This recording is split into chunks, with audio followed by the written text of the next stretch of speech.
जय सच्चिदानंद।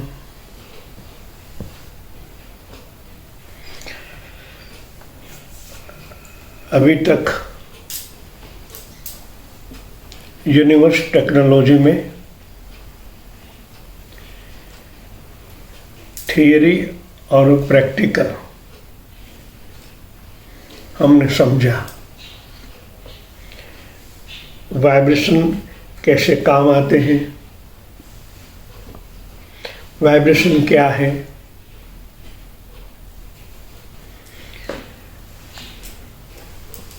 ये ज्ञान सनातन धर्म का मूल स्रोत है और ये सर्वव्यापी है। उनका बीज प्राण यानी जीवनी शक्ति है। ये जीवनी शक्ति अनंत कोटि ब्रह्मांड में व्याप है।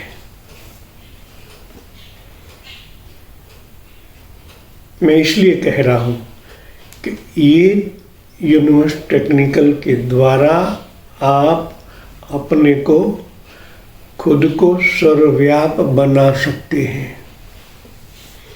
प्रैक्टिकल का अनुभव प्राप्त करने के बाद आप पिंड में और ब्रह्मांड में, चाहे जब आप अपने अंदर की ओर भी जा सकते हो, अंदर का भी अनुभव कर सकते हो। अंदर का माने अपने बॉडी के अंदर का। ये बॉडी कई विभागों में बटी हुई है।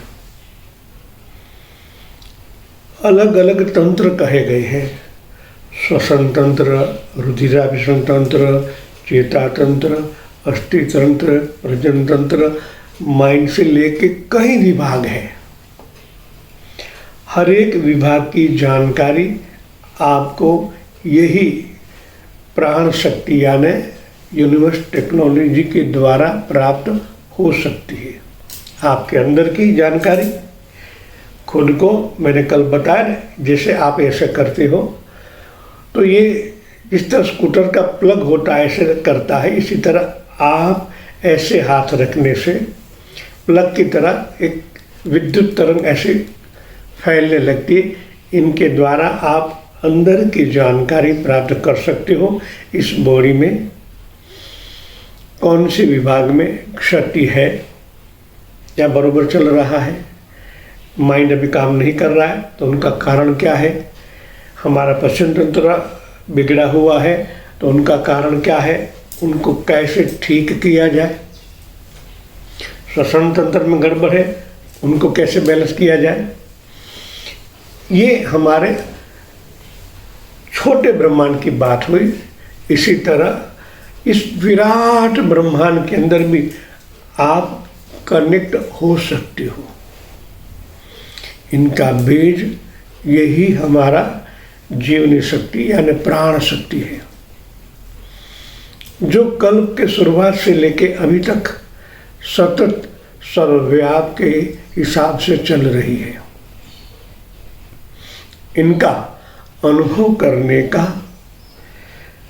ब्रह्मांड से हम जुड़े हैं, उनका प्रमाण है हमारे ये दो, सूर्य और चंद्र, पिंगला या ईडा जो भी कहो, ये ब्रह्मांड के साथ जोड़ने का काम कर रहे हैं। आप सांस तो लेते हो ना, हवा लेते हो, सांस आप खींचते हो, जो सांस आती है उनके साथ प्राण शक्ति आपके अंदर प्रविष्ट होती है। यहाँ से विज्ञान चालू होता है। सांस दाहिने या बाइने कौन से इस नसकोर के अंदर ज़्यादा चलता है, इनके ऊपर आपका समतोल रहना की बात होती है। ज़्यादा सूर्य चलता है, ज़्यादा ईडा चलता है। नियम तो ऐसा है 90 मिनट सूर्य स्वर चलता है, इनके बाद ऑटोमेटिकली चंद्रस्वर चालू हो जाता है। आपका तापमान 98.4 कुदरती मैकेनिज्म के हिसाब बैलेंस रहता है। तापमान बैलेंस रहता है तो आप भी बैलेंस रहती हो। आपका अंदर का तापमान बैलेंस रहने से आप समतोल रहते हो। जब कोई सूर्यस्वर ज़्यादा चलता है, घंटा, 1.5 घंटा, 2 घंटा, 3 घंटे तक एक ही सांस में हवा आवाजावन करती है, प्राण शक्ति यहाँ से ज़्यादा चलती है, तो उनकी इफेक्ट बहुत बड़ी आपके अंदर जगत में होने लगती है। अंदर जगत में इसलिए कि यहाँ से सांस लेने से, ये सूर्यस्वर है, हवा हीट पकड़ के अंदर जाती है, तो आपके लीवर, जठर, पैंक्रियास, आंतें, किडनी में सूजन आने लगती है। ये विज्ञान को इसलिए सीखना चाहिए कि आपको पता होना चाहिए कौन सा स्वर चल रहा है। ज़्यादातर ट्रांसफर होता रहता है, नो प्रॉब्लम। एक ज़्यादा चला तो आपको ये नोटिस है, आपकी बॉडी में कुछ रोग होने की संभावना बढ़ गई है। ज़्यादा हवा गर्म होने से अंदर के अवयव इतने नाजुक है कि इनके अंदर सूजन आ जाने से वो अनएक्टिव हो जाते हैं। ये वायु की तरह वनटोलिया है, चक्रवात। कभी मानो लीवर में रुक गया तो लीवर में सूजन आ जाती है, कभी किडनी पर हावी हो गया तो किडनी में सूजन आ जाती है, किडनी काम नहीं करती, ऐसा नहीं, अनएक्टिव हो जाती है। तो वहाँ डॉक्टर के पास जाना पड़ता, वो कहेंगे किडनी फेल है। किडनी फेल नहीं होती, अनएक्टिव हो जाती है, क्योंकि आपका सूर्यस्वर मैक्सिमम पूरे दिन चला है। पूरे दिन चलने से 24 घंटे जब गर्म हवा अंदर जाती है तो नुकसान तो होना ही है, क्योंकि आपको पता नहीं है कि क्या हुआ। जो चेंज होना था नहीं हुआ। मानो कि इस पिंगला नाड़ी में, चंद्र नाड़ी में या ईडा नाड़ी में ज़्यादा स्वर चल गया, पूरा दिन चला, तो आपको दम, कफ होने की संभावना बढ़ जाती है, क्योंकि बैलेंस न रहा, अनबैलेंस हो गया। ठंडी इतनी बढ़ जाती है कि आपको डॉक्टर के पास जाना पड़ता है। ज़्यादा सूर्य चल गया तो बुखार आने की संभावना बढ़ जाती है। ये माइंड कम काम करने लगता है। ये सांस जब माइंड पर जाती है तो अंदर के कोषों में सूजन आ जाती है, और सूजन आ जाने से अंदर के अवयव अनएक्टिव हो जाते हैं। ज्ञान कोष अनएक्टिव हो जाते हैं, आपका हीमोग्लोबिन डाउन हो जाता है। एक बहुत बड़ी संभावना आपके अंदर ये चालू हो जाती है, आप रोगग्रस्त हो जाते हैं। सवाल बिल्कुल मामूली सा है, मगर आपने उनको नज़रअंदाज किया। नज़रअंदाज करने से रोग होता है।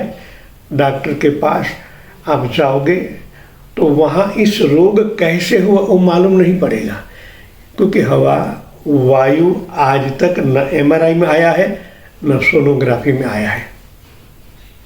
इसलिए इनकी संभावना बढ़ जाती है और आप रोगग्रस्त हो जाते हो। ऑपरेशन तक मामला बढ़ जाता है। मगर शुरुआत कहाँ से हुई? यहाँ से।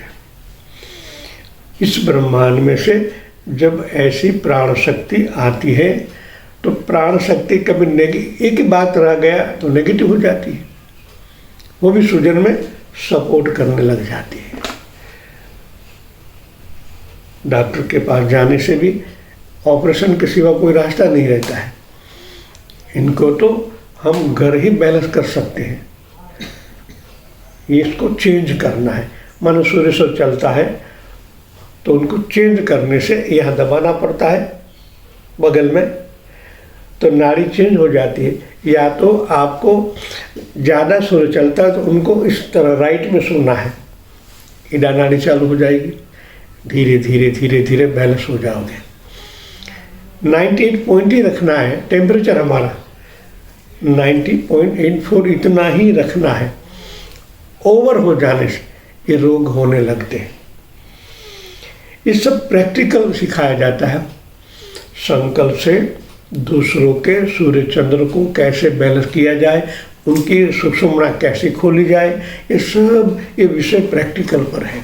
अभी तो मैंने ये आपको बताया, मगर हमारे यहाँ इनकी टोटली शिविरें प्रैक्टिकल होती है। और भी ब्रह्मांड के साथ कैसे जुड़ा जाए, इस ब्रह्मांड में होते हुए प्राण शक्ति जब हमारी बॉडी में ट्रांसफर होती है, अंदर जाती है, तो एक बैलेंस है आप, और प्राण शक्ति भी आई तो और भी आप उनका लाभ ले सकते हो।